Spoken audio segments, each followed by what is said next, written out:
This week on Blitz, we've got a big play to announce. Plus, what do you have to do to get your number retired in Washington?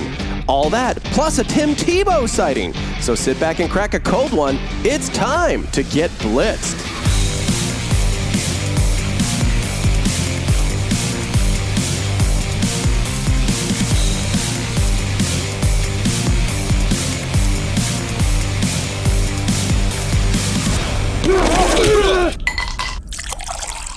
Welcome to Blitzed, where we talk NFL and rate popular drinks at the same time.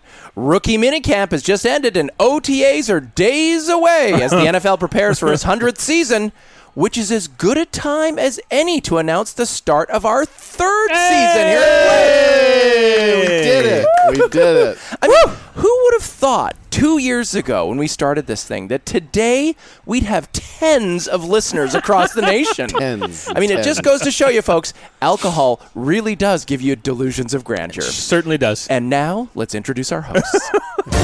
Introducing tonight's starting lineups.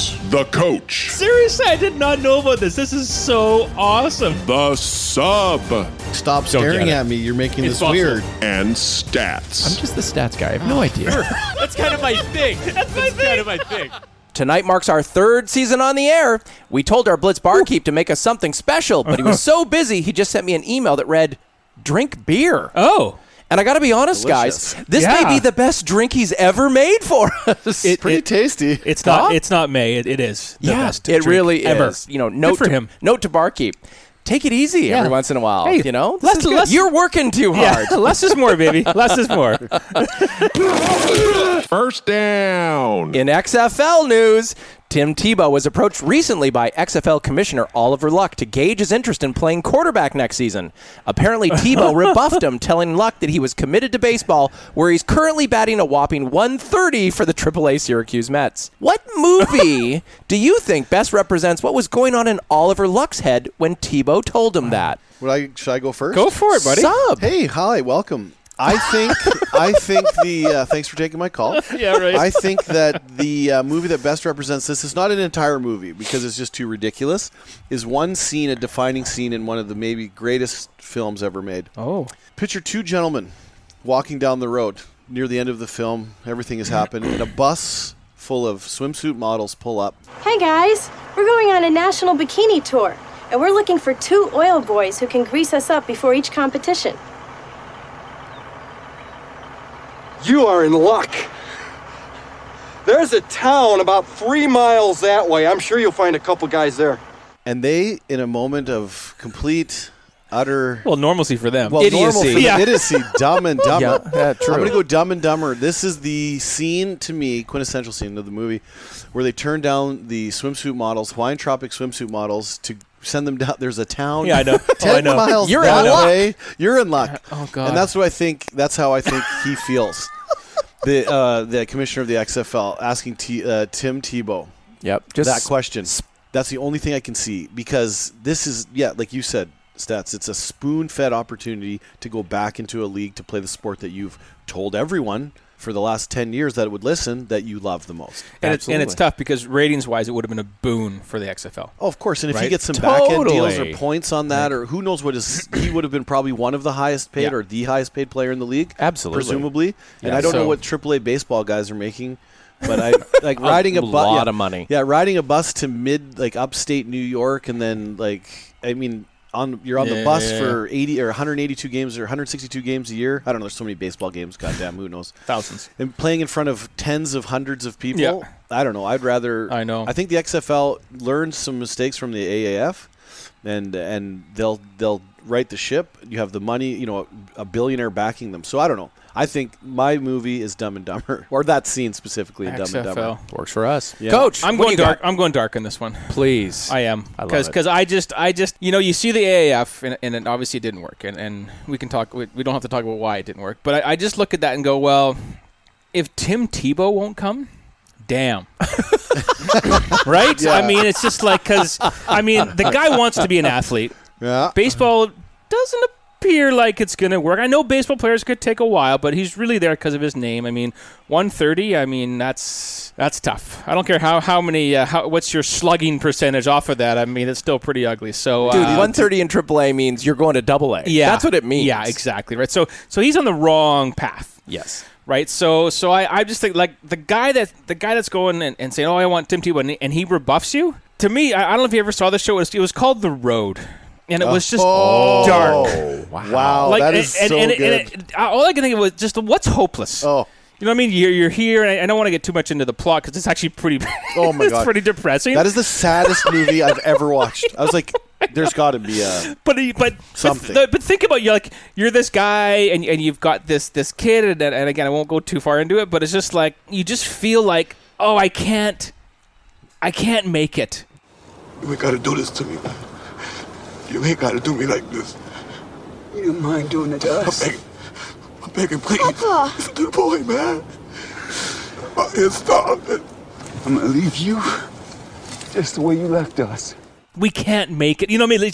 It just won't work, and it's just so painful. And I'm just like, if I can't even save this one, what are we gonna do? No, but then though, this is where I'll agree with you, Coach. The scene where they find the secret hideout filled with food and hot water and showers heaven, basically. Wi-Fi still and fresh everything, and the dad so paranoid of staying on the road that they leave because he hears some scratching at the secret tunnel door and just absolutely. Stats, have you blinded. seen this movie? No. This part where it could have sounds ended really depressing. It's bad. It's it's bad. I mean, we only need to shut it down right now. It's just so bad. Like Shawshank Redemption was like happier movie. Oh yeah.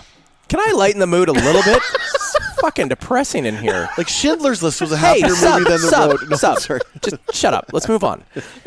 I'm going to go with Ferris Bueller's Day. Oh, I love it. Okay. It's a classic movie from the 80s about Dave this super Froman. popular kid from Chicago Yeah, who yeah. decides that it's just too nice a day to waste by doing something as lame as going to class right? in high school. Incredible. One of the worst performances of my career, and they never doubted it for a second.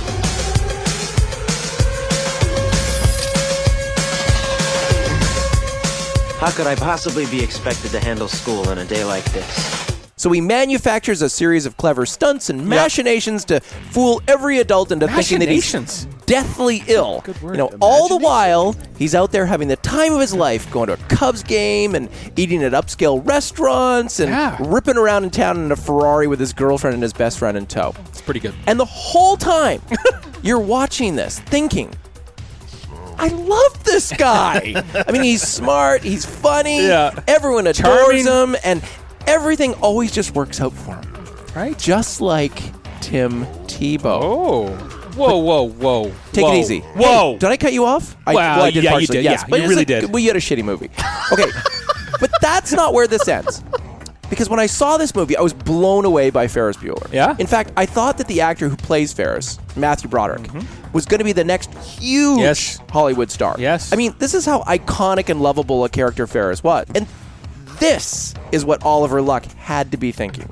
Tim Tebow, the person, is just like Ferris Bueller. Oh. Everyone, let's stop touching your mic. Fuck, sub. What the fuck? Unbelievable. Sorry. Tim Tebow, the person, is just like Ferris Bueller. Everyone loves him, and everything just seems to work out for him. But Tim Tebow, the athlete, he's more like Matthew Broderick. Whoa. A great actor played by boneheaded decisions. He should have been like way better and way bigger than he actually is. He should have been like the rom-com king. Thank you. Right? Instead of following up Ferris Bueller with blockbuster hit after hit, Broderick went on to star in dying quails like Lady Hawk, Project X, and the Biloxi Blues, which I suppose were okay, but none of them ever came close to the hype of Ferris Bueller's Day Off. So Luck had to be thinking, Life moves pretty fast. You don't stop and look around once in a while, you could miss it. Matthew, he's not even a guy now in his elder age. No, he is. The producers. Is he? Yeah, the I don't producers know with about it, Nathan but- Lane, they made the movie with Will Ferrell. Yeah? And then it went to Broadway. He's now on the back end producing stuff. Oh, and as a he's- producer, you mean? Yeah, no, but he's in the movie The Producers, and it made I'm a lost. buttload of money, won a lot of Tonys. Okay. Yeah. He's Oh, and he because married that's what Sarah Jessica that's what every Parker. actor's after in the movies. The Are EGOT. winning Tonys. The EGOT. Yeah. No. So what you're saying is No, but he's wasn't not that John popular. Hughes' last film? Who cares? Well, he's the director, idea. made the guys famous. He could have been the next Judd Hirsch. Hirsch? Oh, he could have been the next Judd Hirsch. Is that his name? Who's the guy from? I'm Wow. asking You're Coach. looking Yeah, at guy doesn't me, look I'm at like- movies. So this is my point exactly. He could have been the next. I don't know who the fuck I'm talking about. Yeah, that guy. That's a great point. Wow. Breakfast Club Sub, I'm just guy? gonna dim your mic here because you're making no goddamn sense at all. Second down. The NFL and HBO haven't chosen a team to be on Hard Knocks yet. Who would you want to see and why? It's easy. Oh, Coach. Easy. What do you got? Patriots. 100%. Are you serious? God, yeah. There is no way on earth I want to see more of that fuckwad Tom Brady. And no, I just want to see the uncomfortableness.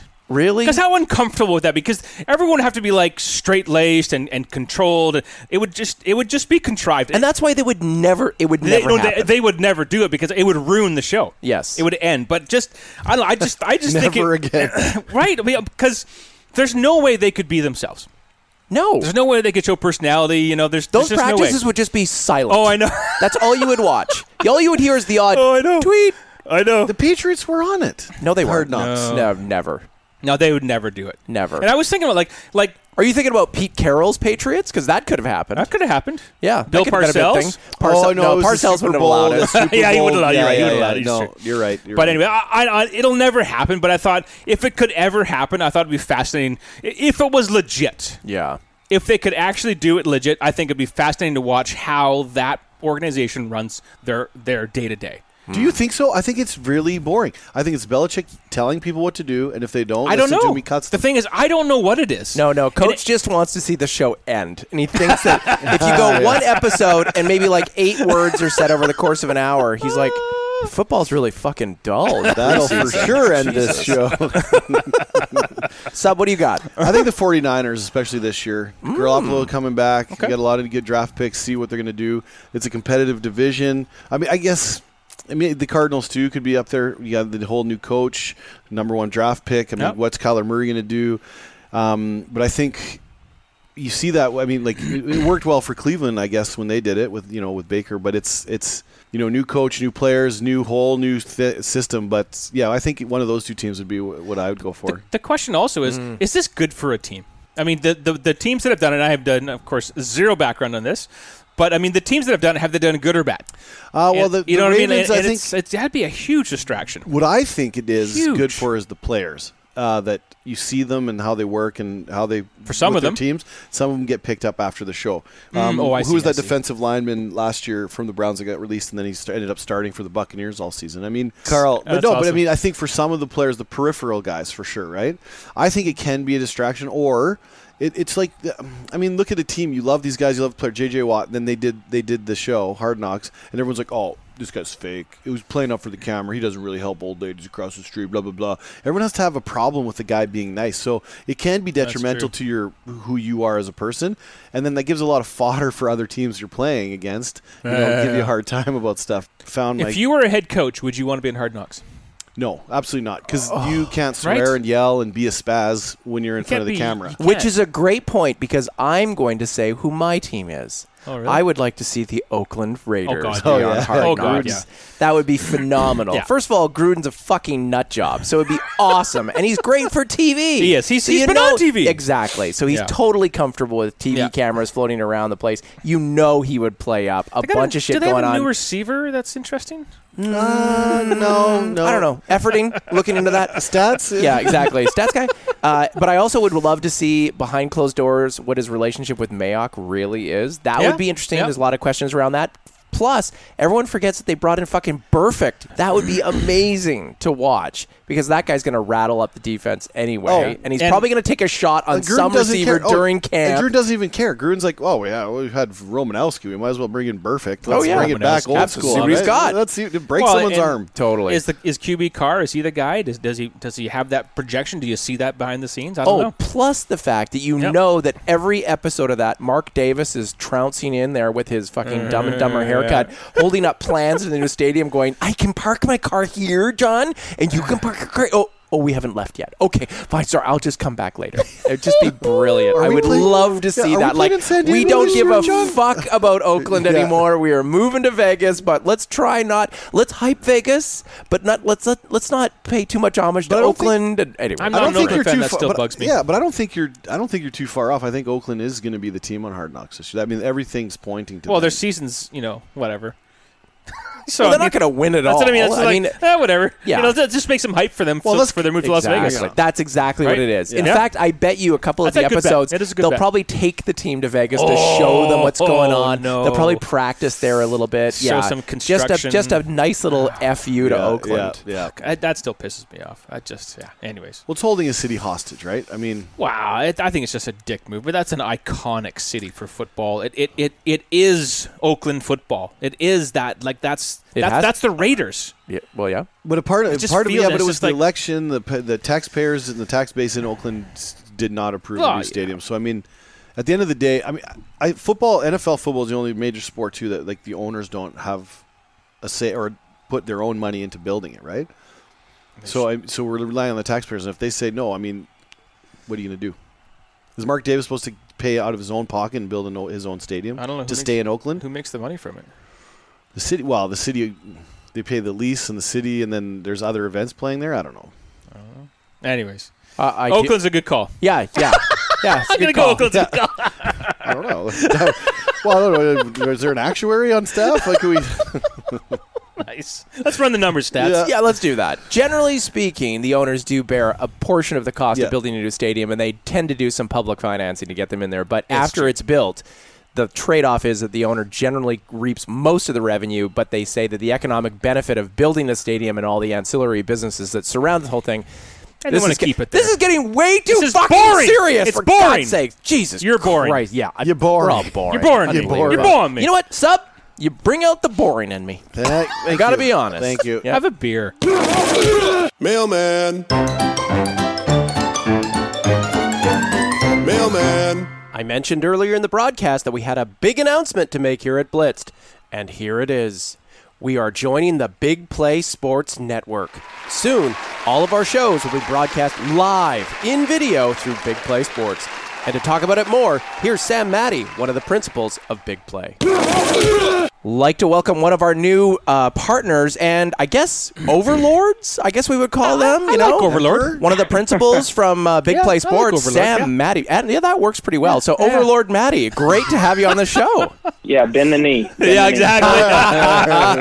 Love it. So Sam, why don't you tell us a little bit about Big Play and what you guys are out there to accomplish? You've had some amazing successes lately, and we're stoked to be a part of this growing network. So tell us a little bit about Big Play. Thanks for having me on, guys. Yeah, we're extremely excited about this partnership coming on and having Blitz Football be a part of the Team Big Play. You know, a little bit about us real quick. We started in 2014. We're a Cleveland-based company. You know, a lot of people have that misconception that we just cover Cleveland sports. We are very much national. You know, we've got people working remotely, upwards of 80 employees at this point, covering all major sports, and we're working on covering all teams across the United States. So really excited. We just did a huge merge last night with another local company called Cleveland Sports Talk. They are now Big Play Cleveland, so they are our really big first city that we've really conquered and completely taken over the sports media in that town. And super excited, great group of guys to work with, and looking forward to the other groups that we'll be bringing on as well. Right on. Nice, so tell us a little bit about all the sports you cover at Big Play. We cover everything. You know, we cover MLB, NHL, NBA, obviously football, college, and pro. We cover UFC, and believe it or not, WWE. You know, there is a market for that. I'm not much on in the wrestling, but a lot of people are. golf we cover as well. We're looking to expand we've been getting a lot of people asking about NASCAR.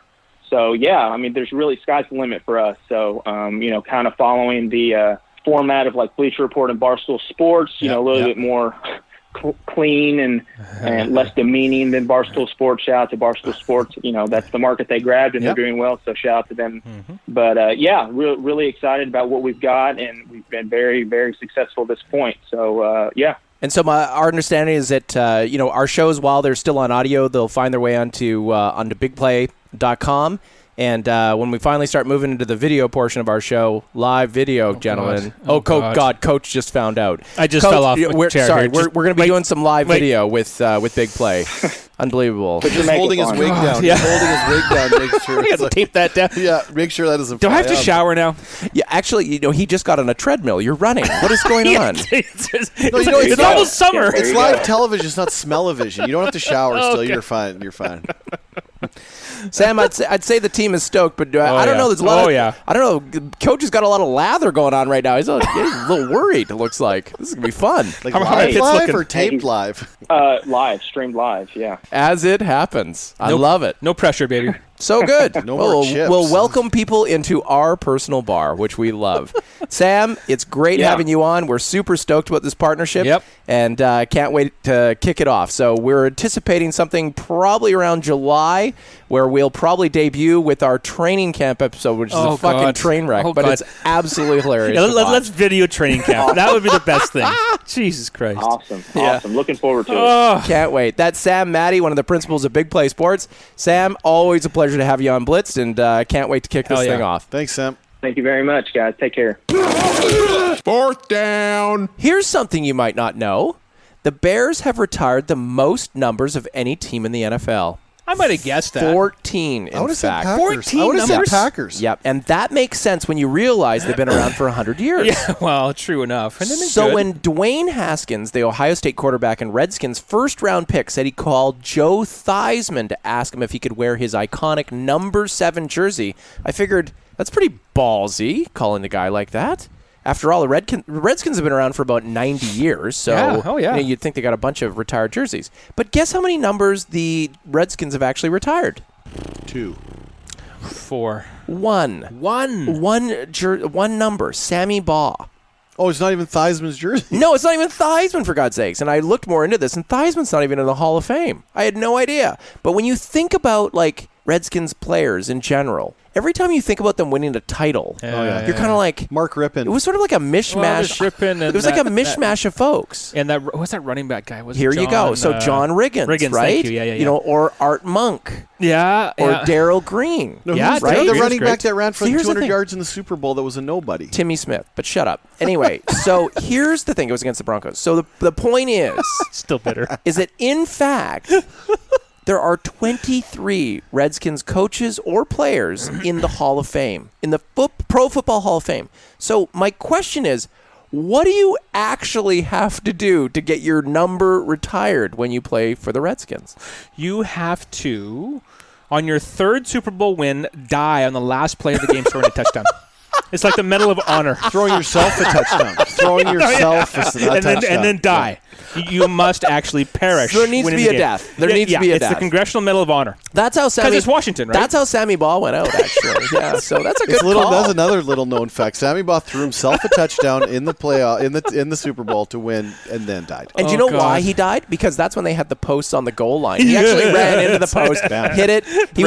He was wearing a leather helmet. Yeah, of course he was. Yeah. Smacked himself, fell right over, dead. Maybe they just forgot they can do that. Could it be just like a miss? Like they just forgot? Someone's thinking the long game. Like, we'll be here for 7,000 years. Yeah, we're going to run out of numbers. Yeah, exactly. We can only retire one every 400 years.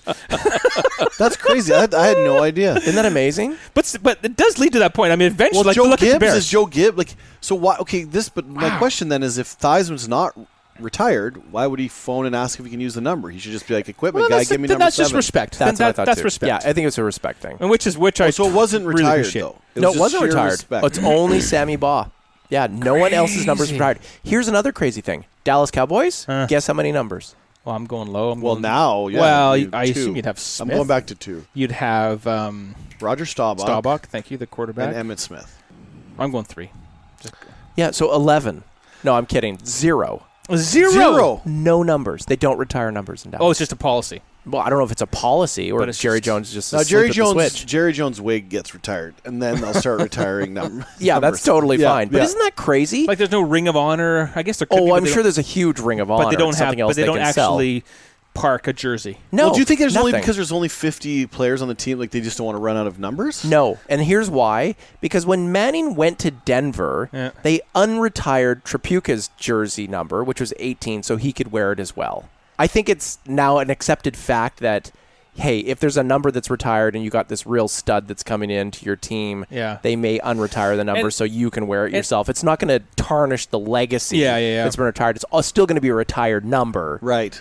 And if it works out great, then But then what's the point of it? It loses all its cash. It loses its cachet. It loses that is meaningful that you were that. Like look at Jackie Robinson. No one is allowed to wear 42 in the majors right now. Sure. And in NHL, no one's allowed to wear 99. Like it has to mean something. But those doesn't are it? truly iconic. Of course. I'm not comparing Michael John Jordan Riggins and, to Michael Jordan, but 23 is not retired. No, league-wide, but if you look at the echelon, I mean, there's guys that were good for their teams, and then there were guys that were just otherworldly for that sport, even beyond that. But don't you think, like, if you're that iconic a player, you don't need your jersey number retired. They know you. Because everybody knows you. So- like, you play on an NHL franchise and you say, yeah, I'll take 99. They're like... Yeah, seriously, seriously, and you're gonna tuck your jersey in on Really? the left side too,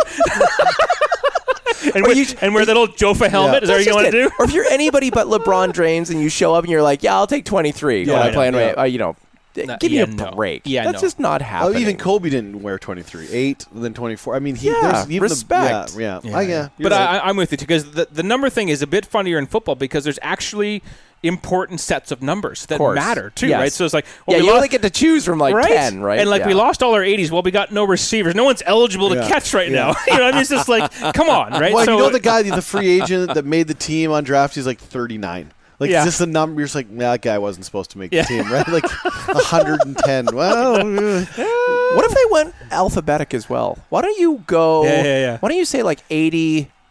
Could you not do that? It's like the license plates now with like 7 or 8 digits and shit. New area code. What's wrong with that? I'm totally fine with it. Or zero, Dallas, zero.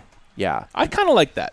I'm with you on that. I mean, like you say, if you're that good, you don't need that type of, I don't know, that type of sort of respect, if you will, or that something paid to you. You've got it all. Exactly right. You've got whatever endorsements, and you've got the Ring of Honor, whatever they're doing. I mean, it's a jersey. And it's so let's go through a quick exercise, okay? Yeah. So you go to San Francisco, and you want the number 16. Is that available? Probably not. Probably is now. Well, no, but probably should be, I guess. I guess this is a bad exercise. There's Joe Montana. I know it's Joe iconic Montana. Player, right? No, we know who it is, but no, you wouldn't ask for it. No, you for wouldn't. fuck's sake, right? It's an iconic you number. You should not right? ask for that. You go to Denver, you ask for number 7. That's not going to happen. Okay, but right? Like to be fair, you have these iconic numbers. We're 3 bums, basically borderline transient homeless people. Pretty much. Fair enough. We look at that and say, how could you possibly do? It's the love of the game. You listen to interviews, you listen to these guys and what they say in magazines, and they say I'm the best player that's ever played. They go on the team, and in their mindset is that they're the best player that ever came from Ohio State or from Florida, wherever they went to school. Oh, growing up, they were always the best. No, but in their mind, you can't. Oh, sure. You could never get an NFL player to name somebody better than them. They'll be like, no, I'm the best. Not on camera. No, never. No, but that's just like it's a mindset. I heard an interview the other day. Jamal Murray, he's a Canadian player for the Denver Nuggets. Yep. And the host asked him, who's the best Canadian player to ever play in the NBA? Of course, everyone's going to say Steve Nash. Everyone. 2 MVPs, and he said himself. He's like, I am. Sure. Without a question, I'm the best player to ever come out of Canada. But what number does he have? Who knows? 13. He's never going to pick 23.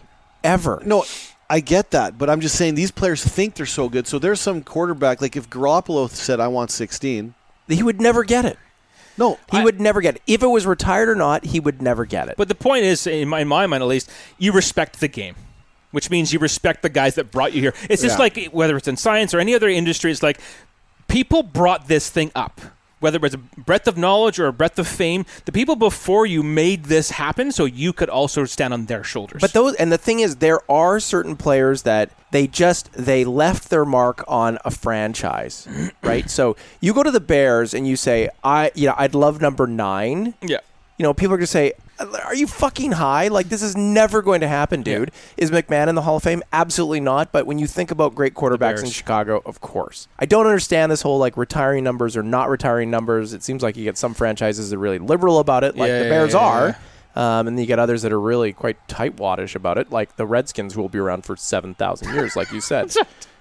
Something else. But you're right. It just feels better if it's done without protocol. If it's done out of respect and done because there's an old school dude in the building, and if everyone's forgotten, like, no, you remember this guy, right? Oh yeah, I remember that guy. Yeah, you can't wear his number. Like, depending how far it goes, right? Like 50 years from now, you start kind of forgetting who was in the 50s and 60s who was good, right? So, but you got to have that tradition, I think, for every franchise, because then you lose your center, you lose your. But see, I think as a player, base. like for me as a player, I took 50 because Mike Singletary was my favorite player. Sure. He was killing guys, crushing dudes. So I'm like, I want to be 50. I'm Mike Singletary. I was a middle linebacker. I want to smash dudes.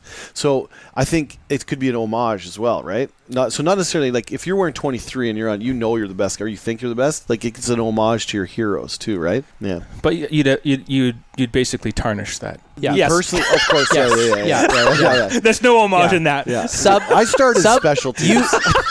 You tarnished Singletary's legacy. That's right. I did. Just saying it here. Yeah, you heard it here. You heard it here first. That puts a wrap on this episode. Big thanks to Sam Maddie for coming on to talk about our new partnership with Big Play Sports. For other episodes, just visit blitzfootball.com. Thanks for tuning in. Talk to you next time on Blitzed.